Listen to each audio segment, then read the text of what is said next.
नमस्कार। हिंदी व्याकरण में आपका स्वागत है। तो आज मैं आप लोगों को हिंदी व्याकरण का सबसे महत्वपूर्ण भाग, जिसे संधि के नाम से जाना जाता है, तो संधि के विषय में हम आपको बताएंगे कि संधि क्या है, उसके कितने भेद हैं। तो आइए, सबसे पहले संधि। संधि किसे कहते हैं? संधि का मतलब होता है दो वर्णों के मेल को संधि कहते हैं। जब दो वर्ण आपस में मिले तो उसे संधि कहते हैं। अर्थात दूसरे शब्द में कहते हैं कि पहले शब्द का अंतिम अक्षर और दूसरे शब्द का प्रथम अक्षर जब दोनों मिलते हैं, मिलने के बाद में जो विकार उत्पन्न होता है, जो नया रूप आता है, उसे हम संधि कहते हैं। जैसा कि उदाहरण के द्वारा स्पष्ट है। सबसे पहले देखिए, स्वर। ये संधि तीन प्रकार की होती है: स्वर संधि, व्यंजन संधि और विसर्ग संधि। तो स्वर संधि किसे कहते हैं? स्वर संधि का मतलब है कि जब दोनों स्वर आपस में मिले और मिल करके जब विकार उत्पन्न करते हैं तो वहां पर स्वर संधि होती है। जैसे विद्या, धन, आलय। जैसा कि मैंने पहले ही उदाहरण में बताया था कि देखिए, पहले शब्द का अंतिम अक्षर और दूसरे शब्द का पहला अक्षर, इन दोनों वर्णों या अक्षरों के बीच में संधि होती है। संधि शब्दों में नहीं होती है, अक्षरों को मिलाकर के एक नया शब्द बनता है, नया रूप परिवर्तित होता है। तो जैसे विद्या, धन, आलय, ये दो शब्द है, तो देखिए इसका अगर कर देंगे तो विद्या में आ छुपा हुआ है, विद्या में आ है, आलय में आ है, ये दोनों स्वर हैं। तो इसलिए यहां पर आ मिलाकर आ हो गया है विद्यालय।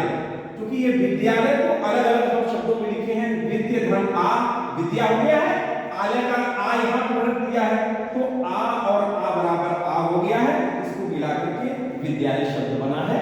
तो ये स्वर संधि का उदाहरण है। दूसरे उदाहरण से स्पष्ट है कि जैसे हमने गण, धन, ईश। गण एक शब्द है, दूसरा ईश शब्द है।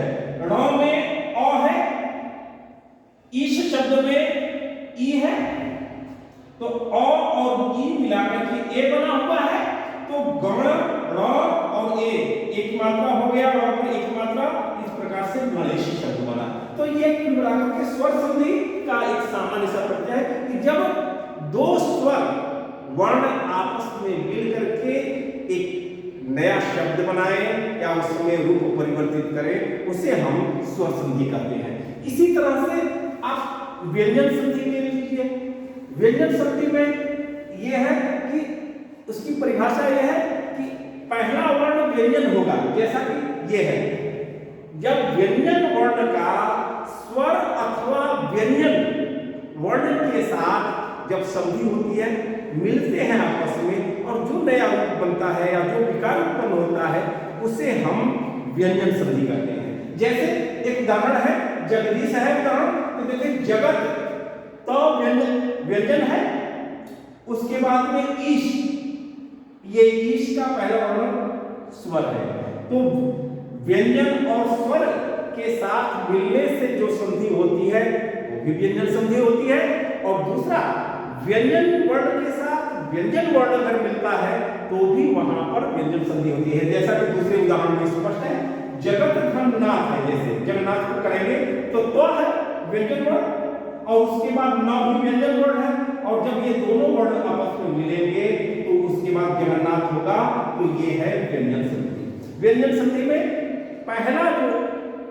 पहले शब्द का जो अंतिम अक्षर होगा वो व्यंजन होगा, और जो दूसरे शब्द का आदि या पहला जो अक्षर होगा वह स्वर भी हो सकता है, व्यंजन भी हो सकता है। जैसा कि उदाहरण से स्पष्ट है, जगत, धन, ईश में देखिए ई यहां पर भी है, ये व्यंजन है, ये स्वर है, और ये दूसरे उदाहरण में ये भी व्यंजन है, ये व्यंजन है। तो ये व्यंजन संधि की परिभाषा होगी। तीसरी बात विसर्ग संधि है। विसर्ग संधि का भी उसी तरह से नियम है कि जो पहला जो शब्द होगा उसके अंत में विसर्ग लगा होगा। विसर्ग लगने के बाद में चाहे वह आगे स्वर आए अथवा व्यंजन आए, वहां पर फिर विसर्ग के साथ स्वर अथवा व्यंजन वर्ण आपस में मिलेंगे तो कुछ रूप परिवर्तित होगा, उससे हम विसर्ग संधि करते हैं। जैसा कि उदाहरण से स्पष्ट है, जैसे मनः धन रथ, देखिए मनः न में विसर्ग लगा हुआ है, उसके बाद में व्यंजन है, तो मनः धन रथ बराबर यहाँ पर विसर्ग के साथ विसर्ग और र दोनों मिलकर के ओ हो गया है, एक उसका अलग सा नियम है, तो यहाँ पर मनोरथ शब्द बन गया है। दूसरी बात यह है अधाधन गति, तो यहाँ विसर्ग के साथ द हो गया है, तो यहाँ पर विसर्ग का ओ हो जाता है, तो अधोगति है। तो इस प्रकार से एक ये संधि है। संधि किसे कहते हैं मैंने बताया संक्षेप में, दो या दो से अधिक वर्णों के मेल को संधि कहते हैं, या दोनों वर्णों के मेल से जो विकार उत्पन्न होता है संधि कहते हैं।